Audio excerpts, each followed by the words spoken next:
Hello students, this is Dr. Faizan Mirza. We are continuing our discussion of ventilation and diffusion. Here I am going to discuss with you the laws of diffusion, how the diffusion of oxygen might be dependent on perfusion and the solubility in the blood gas barrier.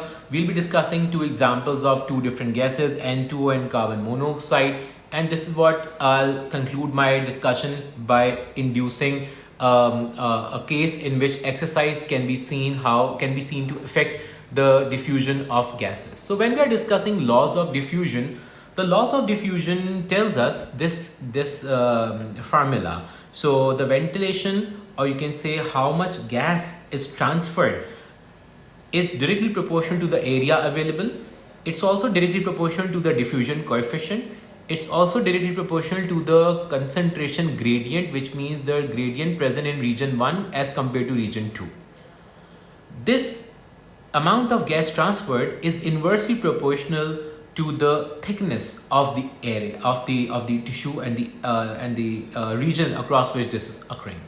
The diffusion coefficient itself is then directly proportional to the solubility of the gas, because all gases do not have the same solubility, and this is inversely proportional to the square root of the molecular weight of the gas which is diffusing.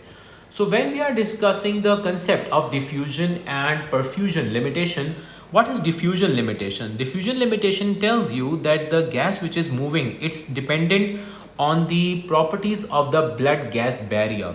Blood gas barrier refers to the capillary receiving new blood, not oxygenated blood, the new blood which is about to be oxygenated, and the blood gas barrier actually tells you the membranes which must be crossed by the gas when it is moving from the alveoli into the blood. Whereas perfusion limitation actually tells you the amount of blood which is available for the gas to be transported in. We know that oxygen, if we use partial pressures on the y-axis and time on x-axis, we know that a capillary blood takes about 0.75 seconds across an alveoli. So this is the graph of pure oxygen which is normal. This is graph of oxygen abnormal. I'll come to this later. Let's take an example of nitrous oxide and carbon monoxide. These two will be taken as an example to study how perfusion can limit the rate of movement of a gas and how diffusion can limit the movement of a gas. So let's discuss carbon monoxide. We see that as we increase the time and if we allow carbon monoxide to enter into the blood, we see that the carbon monoxide enters the blood. It takes about 0.75 seconds for the carbon monoxide to diffuse through the blood gas barrier, and this is primarily diffusion limited. Diffusion limited means it all depends on the properties of the blood gas barrier. We do not see a sharp rise in the partial pressure of carbon monoxide as we increase its movement along the blood gas barrier. This is because carbon monoxide doesn't bind, it actually binds to the hemoglobin irreversibly. So it forms a very stable bond with it. And because of the bond forming, and since hemoglobin is having a very high affinity for carbon monoxide, a substantial rise in the partial pressure of carbon monoxide doesn't occur, and all the carbon monoxide stays bound to the hemoglobin. This is what we see. So we say that all the movement of carbon monoxide is diffusion dependent and dependent on the solubility in the blood gas barrier.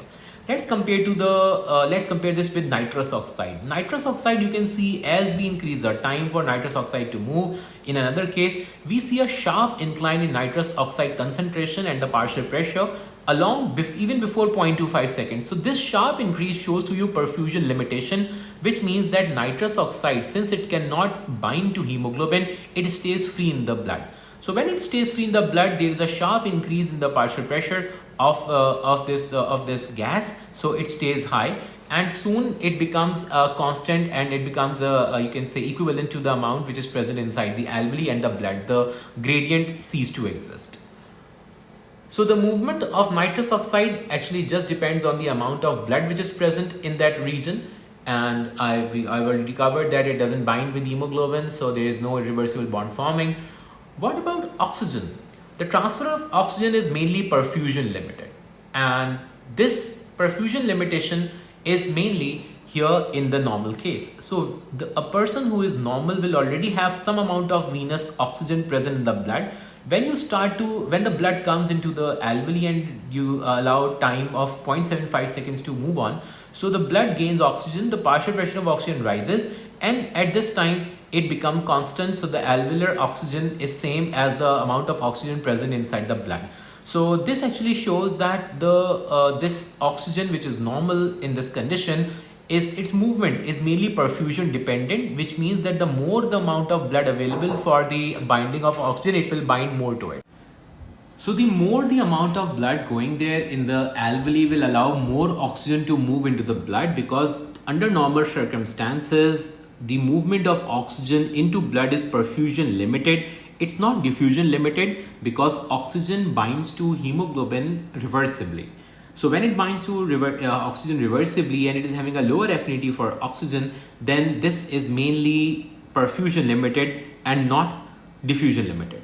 But in cases of abnormality, in cases of thickening of blood gas barrier, we will have the graph shifted a bit lower, and in this case the oxygen will start to show more of diffusion limited movement than the perfusion limited movement. So we can say that although oxygen in normal circumstances will be perfusion limited, but it can also go by diffusion limited process as well. So when we are discussing ventilation, we have to consider both these cases. Diffusion, which basically is the property of the blood gas barrier to allow the gas to move across, and so it can dissolve in blood and probably bind to a protein which is present there. And perfusion limited actually just refers to the idea how much amount of blood is available to carry that gas ahead of it.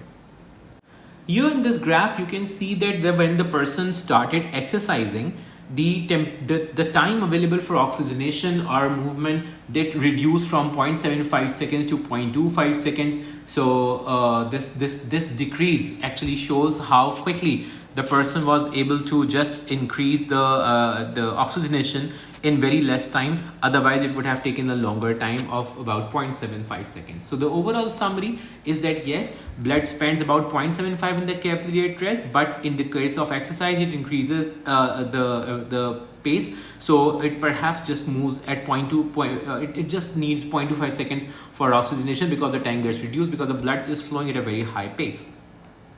At rest, the blood PO2 is virtually which will reach the alveolar gas about 1/3 of its time in the capillary. So it just spends about the 1/3 of the time, and it will become saturated with the amount of oxygen which is already present in the alveoli.